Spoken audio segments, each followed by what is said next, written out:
Hello friends, आज का episode देखकर मज़ा आ गया क्योंकि अब मैं पर्सनली चाहती हूँ कि सदफ़ की अम्मार से शादी हो जाए और वो जो डिज़र्व करती है उसे वो मिले। क्योंकि अब इस ड्रामे से फेड अप हो गए। इतनी दिमाग भी नहीं बची है, न इतनी समझ है कि सदफ़ के कैरेक्टर को समझ सके या हर कैरेक्टर को समझ सके जो हमशा की ही बात सिर्फ सुनते हैं। इतनी दिमाग नहीं बची है। अगर आप लोग को ये कहानी समझ में आ रही है, ये कैरेक्टर सारे किरदार समझ में आ रहे हैं, तो प्लीज़ कमेंट करें और मुझे भी समझाएं क्योंकि मेरी समझ से ऊपर है। और अब मैं ये भी चाहती हूँ कि सदफ़ की अम्मार से शादी हो और वो झेले जो वो झेलना डिज़र्व करती है, क्योंकि उसके पास बिल्कुल भी ज़हन नहीं है। और वही हुआ है, बिलाल सदफ़ का हाथ मांगने उसकी अम्मी के पास जाता है अम्मार का रिश्तेदार बनकर, और वो रिश्ता पक्का करके भी आता है। वो सदफ़ की अम्मी से बोलता है कि आज मैं ना नहीं सुनूँगा और मैं चाहता हूँ कि मैं ये मंज़र अपनी आँखों के सामने देख कर जाऊँ। मैं 10 दिन तक रुक सकता हूँ उसकी शादी के लिए, फिर मैं सिंगापुर चला जाऊँगा, तो आप जल्दी डेट दे दीजिए। सदफ़ की अम्मी उससे ही बोलती हैं कि तुम्हें ही जो डेट सही लगे वो दे दो, क्योंकि वो भी शादी के लिए उतनी ज़्यादा खुश और जज्बातियत नहीं है बेटी से, क्योंकि उन्हें भी अम्मार पसंद नहीं है। ज़ावियर को भी अम्मार ख़ासा पसंद नहीं है, तो वो दोनों उतने ज़्यादा एक्साइटेड नहीं हैं, बस सदफ़ की वजह से खुश हैं। सदफ़ जब उसको गेट पे देखती है तो उसे थोड़ी गलतफ़हमी होती है कि उसे लगता है शायद वो फिर उसका रिश्ता लेने आ गया है, लेकिन जब वो सुनती है कि नहीं वो अम्मार के लिए आया है तो उसको बहुत शर्म फील होता है। उसे बहुत नदामत होती है कि उसने उसे गलत समझा। फिर वो जाकर उसको चाय देती है, लेकिन वो बिलाल है, उसने नज़र उठाकर भी उसे नहीं देखा और बस चाय ले लिया।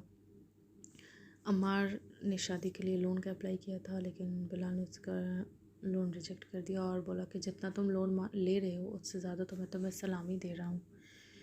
तो वो उसको लोन माफ़ कर देता है, मतलब रिजेक्ट कर देता है, माफ़ नहीं करता, रिजेक्ट कर देता है, और दोनों को सलामी दिया है 1 मिलियन और 2 मिलियन के। जब सलामी लेकर बाहर निकल रहा होता है तो हमशा जो उसकी वो है, वो जो बोलते हैं कि आपको जो उसके किरदार है बहकाने का, जो उसके स्पेशलिटी है, उसकी ख़ासियत है बहकाना, वो अम्मार के कान भर देती है कि बिलाल उसको ख़रीद रहा है और वो इतना पैसा देकर वो लोग उसको अच्छा समझने लगे हैं। तो बस वही होता है, क्योंकि पूरे ड्रामे में हमशा जिसे जो कहती है वो इंसान वही करता है। तो बस हमशा के किरदार ही एक ज़हनियत वाले हैं, बाकी और कोई नहीं है। और एक सदफ़ के भाई का किरदार है जिसके अंदर ज़हनियत है, थोड़ा अपनी समझ है। वो जाकर फिर सलामी देता है सदफ़ को, लेकिन आज पहली बार सदफ़ अम्मार के हाँ में हाँ नहीं मिलाती है और वो बोलती नहीं, मुझे नहीं लगता वो वैसा है जैसा हम लोग समझते हैं। वो अच्छा इंसान है और अब मैं उसे गलत नहीं समझती, मैं उससे नफ़रत नहीं करती। तो अम्मार को ऐसा लग रहा है कि हमशा ने जो उसे बोला है कि अच्छे अच्छे काम कर कर तुम लोग उसके अच्छा समझने लगोगे, तो अम्मार को लगता है शायद वही हो रहा है, क्योंकि यहाँ पे डिफरेंस ऑफ ओपिनियन हो रहे हैं दोनों। एक अच्छा समझ रहा है, एक कॉन्फ्लिक्ट ऑफ ओपिनियन हो रहे हैं, तो एक बुरा समझ रहा है। लेकिन फिर भी वो चुप होता है, चला आता है। और फिर लास्ट में सदफ़ की हल्दी दिखाई जाती है।